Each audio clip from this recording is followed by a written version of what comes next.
Topping the news tonight, touting a modern, fast, and consumer-friendly way of operating government business, officials of the Ministry of Finance are preparing to implement the policies contained in the 2019-2020 budget revealed in the House of Assembly yesterday. Finance officials held a press conference this morning just hours after the budget communication was presented, providing the public with a better understanding of the country's economic affairs. Here's Altaviz Munnings. Minister of Finance, Deputy Prime Minister, the Honorable Peter Turnquest, making it clear that the 2019-2020 budget, dubbed the People's Budget, will continue the government's plan, ensuring that the country continues its path to economic recovery. During a national press conference this morning at the British Colonial Hilton Hotel, the Finance Minister detailed some of the budget's components. We paid off $129.6 million in old bills so far, and we budgeted for another $100 million this year. That means money in the pockets of businesses who have been stranded by the government for not paying their bills when they were in fact due.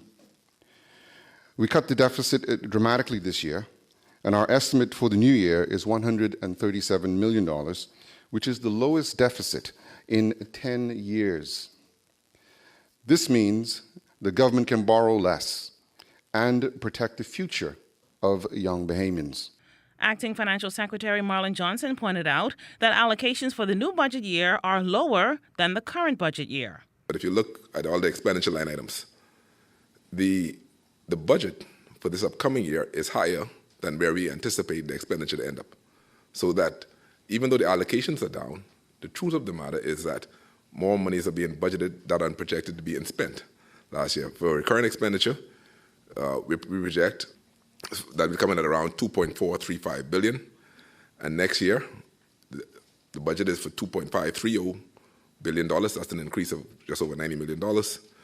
For capital, we anticipate we'll end the year at around $207 million, and the budget for the upcoming fiscal period is $235 million, which again is an increase.